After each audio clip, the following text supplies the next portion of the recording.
ini dipanggil the All President Man. Yang bercalon mewakili UMNO ni the President Man.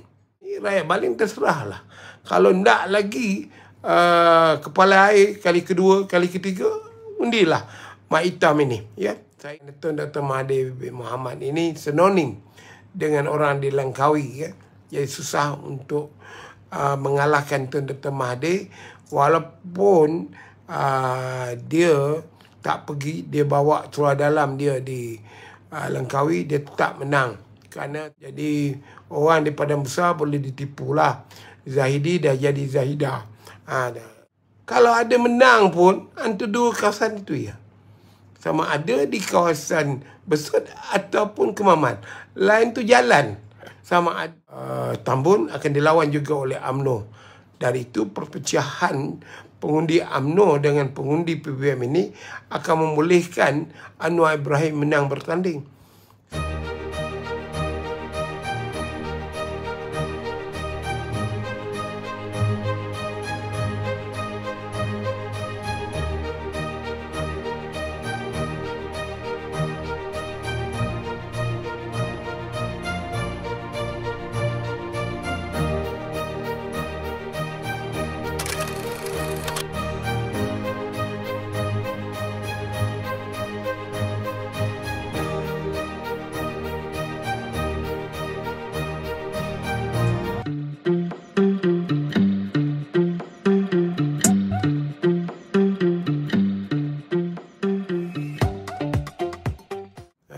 Pada saya, ini dipanggil the All President Man. Yang bercalon mewakili UMNO ni the President Man. Ya, jadi kita jelas bahawa faction di dalam UMNO ini, iaitu antara kelompok Zahid Hamidi dengan anti Zahid Hamidi ini telah jelas. Dari itu kita perlu melihat dari segi aspek keputusan itu dibuat atas kehendak peribadi, bukan kehendak parti atau kehendak UMNO atau BN menang dalam pilihan raya yang mendatang pada 11 hari bulan November. Dia lebih merupakan cara menggunakan kuasa untuk menendang keluar mereka-mereka pengkritik dan juga penyokong-penyokong yang menyokong. Pengkritik ditendang, penyokong dibagi masuk. Kalau kita tengok dalam senarai-senarai calon itu, tidak ada yang nampak calon boleh membantu kemenangan Barisan Nasional atau UMNO. Daripada utara Perlis sampailah ke Sarawak, Sabah, di mana Sabah belum lagi diumumkan. Itu peringkat Semenanjung. Kalau kita tengok nama-nama calon, pertamanya 3 di Perlis itu. Perlis ini nampaknya dari segi parlimennya nanti tak nampak berpihaknya. Satu calon menggantikan Syahidan Kasim tu, kabarnya seorang usahawan yang banyak duit. Mungkin Presiden UMNO ni, Presiden UMNO Kimak ni, letakkan dia supaya standing dengan ahli parlimen yang pergi, Syahidan Kasim, yang kita tahu banyak duitnya, banyak membantu rakyat, berbagai cara dia membantu rakyat di Arau. Dan itu letaklah dia sebagai calon. Mungkin hasil-hasil samunan dia sekian lama menjadi businessman dalam masa pemerintahan Barisan Nasional dulu. Semua orang tahu calon ini seorang opportunis yang mementingkan perniagaan, dan dia sebenarnya sahabat baik dengan Syahidan. Jadi Syahidan tak boleh nak mengata dia. Mungkin Syahidan pun menggunakan dia untuk mencari kekayaan, kecuali Syahidan Napi kalah. Dia calon di di Arau, di Padang Besar. Zahidah itu tak ada calon yang layak di Perlis, maka dihantarlah Ketua Puteri yang tak pernah menjejak kaki di Padang Besar masuk ke kampung-kampung. Dan Zahidi mungkin nak mengelirukan pengundi-pengundi di Padang Besar. Dahulu Zahidi, sekarang Zahidah, hampir sama agaknya. Jadi orang di Padang Besar boleh ditipu lah. Zahidi dah jadi Zahidah. Ya. Di Kanga tu orang agama melawan calon yang jelas orang kuat PKR, dan saya rasa susah dia nak menang. Ini orang yang pernah saya minta tolong waktu dia jadi pengurusi Prima ke, untuk bantu peniaga-peniaga yang bermasalah, tapi tak juga dia bantu. Dia ikut buku. Jadi ikut buku tak payahlah jadi pengurusi agensi itu. Dan jika kita lihat di Kedah pula, hanya 2-3 nama saja yang boleh membawa kemenangan. Antaranya Mahathir Khalid, dan nama-nama yang belum tercacat lagi. Dan kita lihat bahawa sukar untuk dikalahkan Mahathir Mohamad atau Tun Dr. Mahathir di Langkawi. Kerana Tun Dr. Mahathir Mohamad ini sinonim dengan orang di Langkawi. Ya. Jadi susah untuk mengalahkan Tun Dr. Mahathir, walaupun dia tak pergi, dia bawa surah dalam dia di Langkawi, dia tetap menang. Kerana selagi dia hidup, jadi kita tak boleh nak memperkatakan. Kerana Tun Dr. Mahathir sama juga dengan Tengku Razali di Gua Musang, hanya faktor usia saja. Ya. Jadi kedua-duanya juga telah melepasi zaman yang cukup lama dalam politik dan juga ni. Jadi kalau kita tengok pula, UMNO masih lagi meletakkan kluster mahkamah yang bernama Aziz Abdul Rahim. Kluster mahkamah ni sebenarnya yang bertanding di Baling ni dah banyak bawa sial kepada rakyat Baling. Waktu dia menjadi ahli parlimen ni, dalam beberapa bulan yang lalu berlaku kepala air. Allah turunkan kepada penduduk Baling kepala air banjir tanpa sebab, hentakkan kayu balak sehingga 3 kematian. Jadi penduduk Baling kena berfikir secara matang, fikir betul-betul kenapa Allah turunkan bencana yang begitu mengerunkan, kehilangan 3 nyawa, harta benda dan sebagainya, kerana anda memilih seorang calon yang salah, yang bekerja dalam institusi agama. Dan kita tahu walaupun dia bebas daripada tuduhan penyelewengan dalam agama, tapi dia ada tuduhan di mahkamah. Si Mat Legam ni atau Mat Hitam ni pun jenis orang yang memperalatkan agama. Kita tuduh PAS memperalatkan agama, memperjual agama. Mat Hitam ni pun sama juga, dengan jubahnya, dengan baju hitamnya dan sebagainya. Jadi sekarang ni rakyat Baling terserahlah. Kalau ndak lagi kepala air kali kedua, kali ketiga, undilah Mat Hitam ini. Ya, saya dan kita ingat tahu, jangan buang masa. Kalau Mat Hitam ni sudah didapati bersalah di mahkamah dalam kes dia, sebab BN dan UMNO tak boleh membantu lagi dah. Selepas ni bukan BN UMNO kerajaan. Tentu dah orang lain ya. Jadi dia tetap akan didapati salah, dan merayu punya merayu, dia tetap akan masuk ke dalam jail. Macam idola dia Najib Razak. Jadi saya nak beritahu bahawa saya dipahamkan antara perkataan Jamil Khair dengan beberapa orang selaku pengurusi Badan Perhubungan Kedah, dia nak menangkan parlimen saja, tapi Dewan Negeri dia nak serah pada PAS. Inilah rupa dia. Cakap tak terus terang. Saya harap Jamil Khair yang pernah jadi Menteri Agama, tolong betul terang, benar tak anda pernah bercakap bahawa kita tak akan menang di parlimen sebab kita nak berkuasa di kerajaan persekutuan. Di Kedah tak apa, PAS menang. Ini gila babi punya pemimpin ni pada saya lah ya.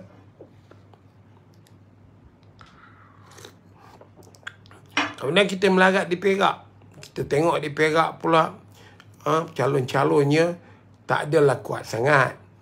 Dan yang jelas bahawa Menteri Tambun akan dilawan juga oleh UMNO. Dari itu perpecahan pengundi UMNO dengan pengundi PBM ini akan membolehkan Anwar Ibrahim menang bertanding. Saya telah cadangkan lebih awal dan diangkat oleh Jawatankuasa PAS supaya UMNO dan PAS berunding untuk membantu PBI mengalahkan Anwar Ibrahim. Tapi apa yang berlaku ialah UMNO hantar lagi, dan UMNO tak boleh menang di kawasan itu kerana jumlah pengundiannya yang agak tinggi. Bukan Melayunya terhadap kebenciannya kepada UMNO. Dari itu kita tengok pula sekarang ni, antaranya kita tengok pemimpin UMNO punya mentaliti garang di depan. Saya pernah jumpa dengan seorang bekas siswa politik Syamuddin yang politiknya degree. Saya kata kat dia, kau cubalah pujuk Tengku Zafrul tu bertanding di Greek. Oh, tak ada rundingan. Kami ada wajah, kami ada maruah di Greek ni. Takkan nak bagi orang luar. Saya nak katakan budak ni, anak bekas Menteri Besar ni, pukimak engkau, boleh butuh. Depan aku kau berani cakap, ni kenapa kau tak lawan? Sebab kau ada kepentingan kan? Pergilah ahli-ahli UMNO Greek tu, pergi lawan ibu pejabat UMNO, tak mau calon luar. Kan bagus kalau kamu terima yang Ustaz Ashraf Dasuki ni sebagai ahli parlimen kamu. Lebih baik kamu ambil Tengku Zafrul. Kalau harap-harap BN menang, dia jadi Menteri Kewangan, ada jugalah nikmat dan peluang dapat oleh orang UMNO bahagian Greek. Ya, ni saya nak bagi tahu tuan-tuan dan perempuan semua ya.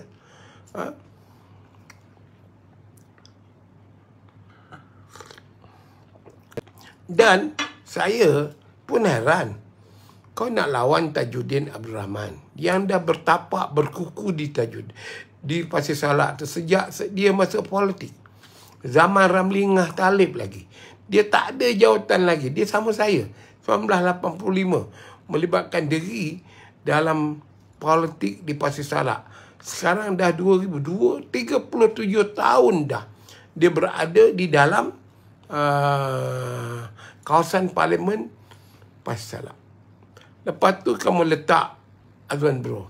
Tak apalah kalau kamu tak setuju dengan Tajuddin, kamu buanglah. Itu hak kamu. Tetapi yang saya heran, bagaimana seorang yang hebat, ada duit, tapi waktu zaman mudanya berpoya-poya. Ada keluar gambar dia ya, dengan JRO. Jadi itu sebab saya berapa kali cakap dengan pemimpin muda, jaga reputasi kamu waktu muda. Takut nanti waktu tua kamu diukur. Budak-budak muda sekarang suka selfie, tunjuk gambar seksi dan sebagainya. Dia tak terfikir satu hari esok dia akan jadi ahli politik. Suka bergambar, tapi gambar itu kemudian disimpan, kemudian ada orang keluarkan dalam blog, dalam galeri-galeri gambar. Jadi apabila kamu bertanding, kamu tentu akan diserang. Jadi saya tak nampak bahawa Pasir Salak itu Tajuddin Rahman ini akan membantu calon Barisan Nasional ini. Kerana semua orang tahu kedua mereka ini bertentangan satu sama lain. Ya, jadi saya rasa bahawa di Perak ni untuk kemenangan Barisan Nasional ni agak tipis ahli parlimennya. Kalau menang pun dalam 3-4 kursi. Kemudian kita balik ke Selangor. Kita balik Selangor. Jadi bagaimana kamu meletakkan calon yang pengurusi badan perhubungannya tidak didahulukan namanya? Maknanya calon-calon di Selangor ni atas kehendak Presiden UMNO Kimak ni ya.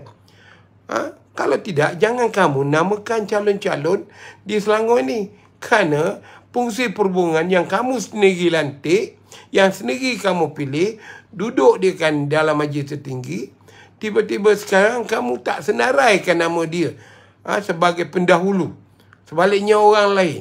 Jadi yang ini semangat.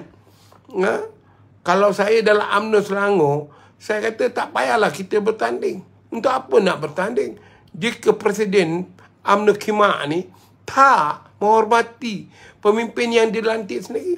Dia nak buang norma tu, hak dia, tetapi terus terang cakap lebih awal dan sebagainya. Jadi sekarang norma, walaupun you kata apa dengan norma, dia ada pengaruh khasnya di Tanjung Karang. Jadi kalau dia tidak main peranan, bagaimana boleh menang? Sekarang siapa komander pilihan raya di Selangor ni?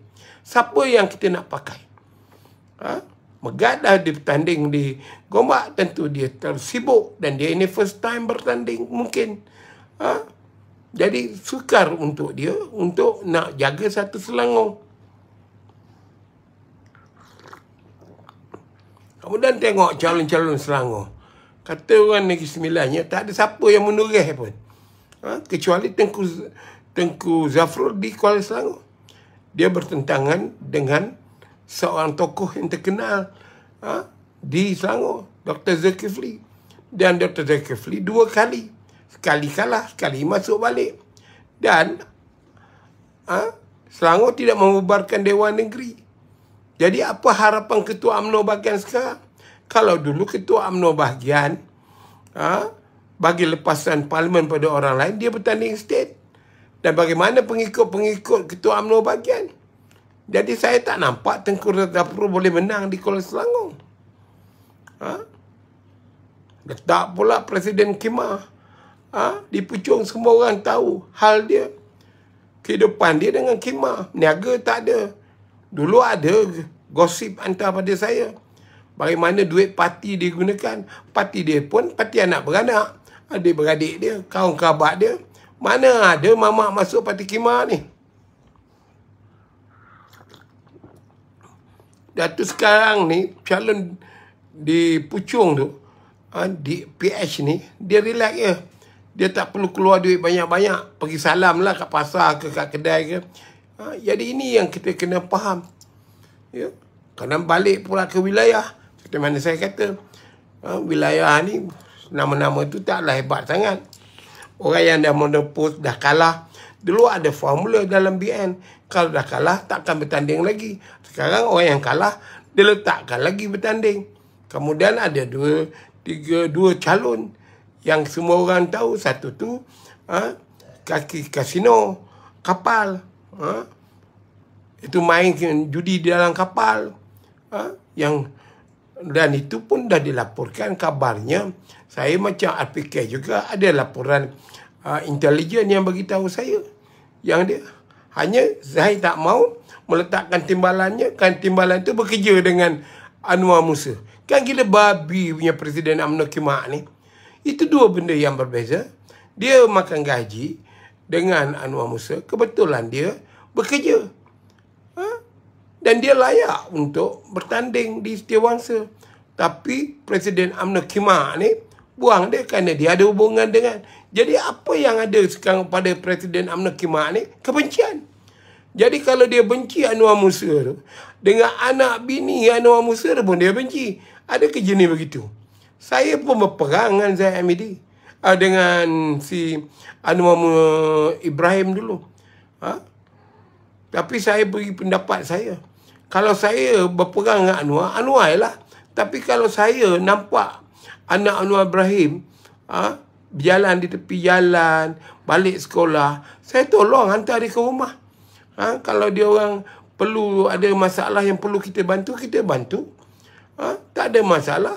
Memang saya perang dengan bapa dia, tapi takkan saya nak babitkan anak dia. Kalau hujan lebat, nampak anak Ibrahim ada menunggu bas, apa salahnya saya ambil? Saya kenal, bawalah hantar ke rumah. Kerana rumah pun kononnya seperti, kalau andainya saya dekat dengan rumah dia, takkan, oh itu anak Ibrahim tak guna punya bapak tu. Itu bapak dia tak guna, anak dia tu apa masalah, dia bukan tahu. Jadi Presiden UMNO Khemah ni nama baru ni. Presiden UMNO, saya ada sambah sikit lah. Khemah itu bukan mencarut dia. Saya gelarkan dia. Apa saya nak kata? Ialah, kalau kamu tak suka Anwar, kamu bang. Kamu dah okey dah. Kamu ada kuasa. Kamu agamawan. Cakap pakai serban. Kalau tapi melambak. Tapi perangai kamu tidak religious. Tak apalah. Tapi budak timbalan ketua bahagian Setiawangsa ni ada kualiti jadi pemimpin. Soal media. Boleh bercakap dengan baik. Timbalan ketua bahagian ada jawatan. Kamu letak jugalah kaki kasino kapal ni kerana dia sahabat baik bos kamu yang 12 tahun duduk di Kajang itu. Inilah masalah dalam UMNO. Satu lagi di seberang Laut Cina Selatan tu dah keluar dah. Saya tengok dalam website sekarang dia fungsi Labuan, Perbandanan Labuan, melambak komen kisah dia main sabung ayam ni. Tapi kerana dia chairman, dia suruh padam. Takkanlah Mak Hassan ni tak dapat laporan ini, ataupun Mak Hassan ini diketepikan dia, jadi pion pada Zaid Hamidi ya. Itu di sana. Di Negeri Sembilan pula tak ada petanda, kecuali Jelebu itulah boleh menang. Saya rasa kerana Jalaluddin ni ialah, walaupun saya ada perbeza pendapat, tapi dia ada jaga kawasan dia. Tapi yang lain tampin. Ada Syaziman. Kau boleh ambil orang yang kalah tahun 2018. Kenapa kamu tak boleh ambil Syaziman Abu Mansur tu? Syaziman bertanding tampin. KJ kamu dah keluarkan daripada Rembau. Dan kemudian kamu meletakkan Mak Hassan bertanding di Rembau. Yang jelas Rembau ni ada rantau, kawasan Mak Hassan, Cembung dan Kota. Dan ada satu lagi, Paroi. Paroi itu ada 30,000 pengundi. Itu orang bandar. Dia bukan orang rantau, bukan orang Cembung, Kota yang Bulu. Itu pun tak Bulu. Saya tak nampak Mak Hassan boleh menang di Rembau ni.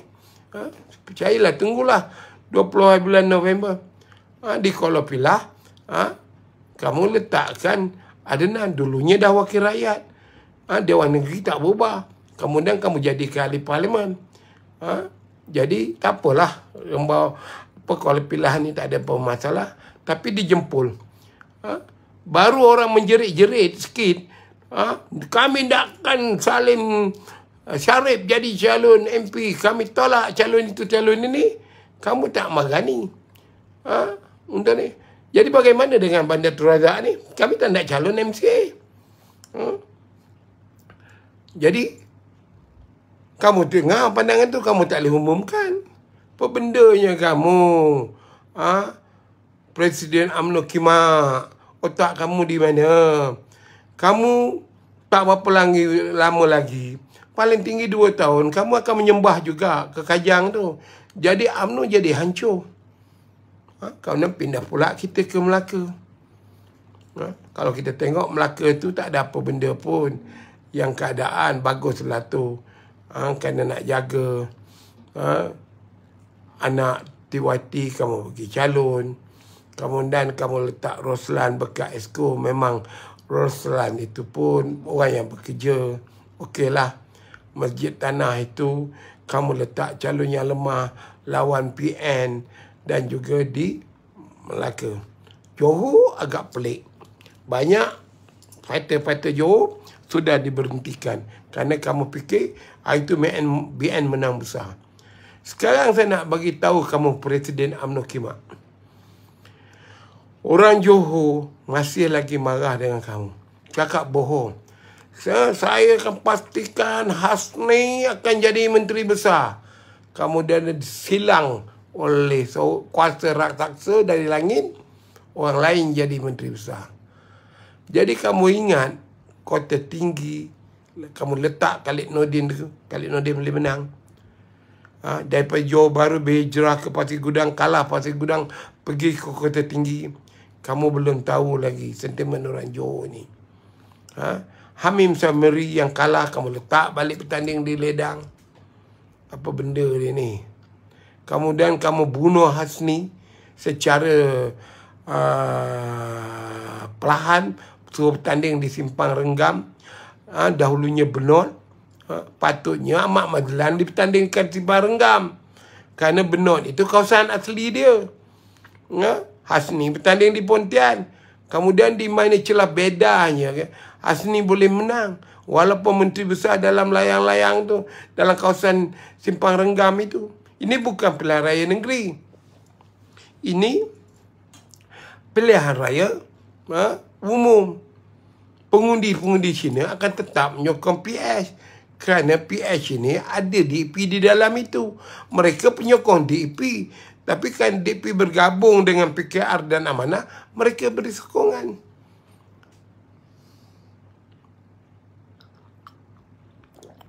saya tak berapa yakin sahabat saya Datuk Seri Hasni ni boleh menang di sana. Di Simpang Renggam tu. Kalau bawa si Ahmad Mazlan, budak turuan dia, pion dia, saya rasa boleh menang PN di Simpang Renggam. Mersing, letak Latif Bandi tu betul lah. Dia pun orang baik dan sebagainya. Dia pun tak jadi isu. Itu pun belum pasti boleh menang. Kerana dalam keadaan begitu, calon PH boleh menang di Endau. Jadi kena faham, yang bertanding itu DAP. Calon DAP daripada PH.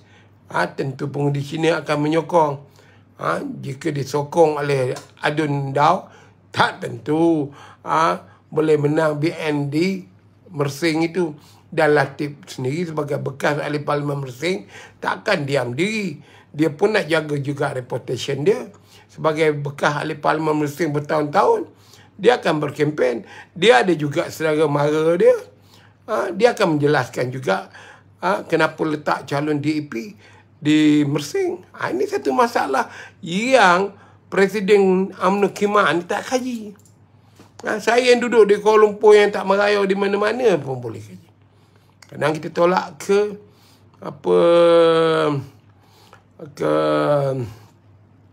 Pahang, Hassan Arifin, kamu letak lagi kerana kamu punya penyokong. Kamu letak Saka. Dulu dah kalah dalam pilihan raya 2018 Parlimen Temeloh. Kamu letak lagi Hamid Mandela yang dah kalah di Kuantan. Jadi macam mana ni? Kalau kita tengok calon-calon tu, kepatutnya kalau dia boleh jadi calon 10 penggal pun UMNO ni tak apa. Pedulikan orang lain cakap. Asalkan boleh menang. Kenapa kamu tak letak, tak buang Tengku Rozali jadi calon di Gua Musang? Kerana kamu tahu tanpa Tengku Gua Musang itu tak ada tapak lagi untuk UMNO. Selain daripada Macang. Kamu letaklah Tengku Rozali pun sebagai ahli parlimen, walaupun dia sudah begitu tua, tak sesuai lagi dalam keadaan sekarang ni. Tapi kamu kena letak, jadikan dia sebagai patung bahala untuk nak menangkan BN.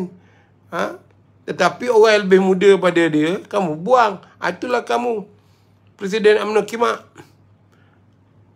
Rahman bolehlah menang dengan mudahnya di Lipis. Itu saya rasa tak ada apa masalah. Ni yang saya nak beritahu lah tuan-tuan. Kemudian Terengganu, kamu letak Mat Said, okeylah. Mungkin dia ada pengaruh dalam Kemaman. Tapi tidak ada pengaruh seluruh Terengganu. Kamu letak Nawi di Besut, bolehlah Nawi tu ada pengikut. Bolehlah fikir. Tapi yang lain-lain tu, kamu letak tokoh di Kuala Terengganu, di Hulu Terengganu, di Dungun tu, di Marang itu, semua jenis tak berjenis. Kalau ada menang pun, antara dua kawasan itu ya. Sama ada di kawasan Besut ataupun Kemaman. Lain tu jalan. Sama ada di tangan PN, Perikatan Nasional, iaitu PAS. Kelantan, jangan kita komen lah. Tak ada apa pun yang boleh kita lakukan kerana Perikatan Nasional PAS tetap akan kuat dan akan dapat menguasainya. Silap-silap, kalau boleh menang pun Mustafa Yaakob di Jeli dan Ikmal Hisham di Tanah Merah.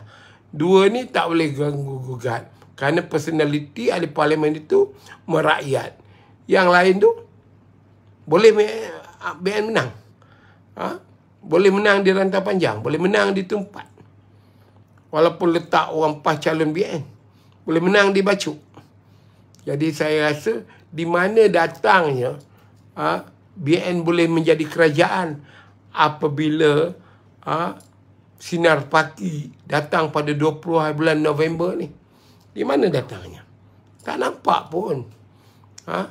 Tak nampak pun.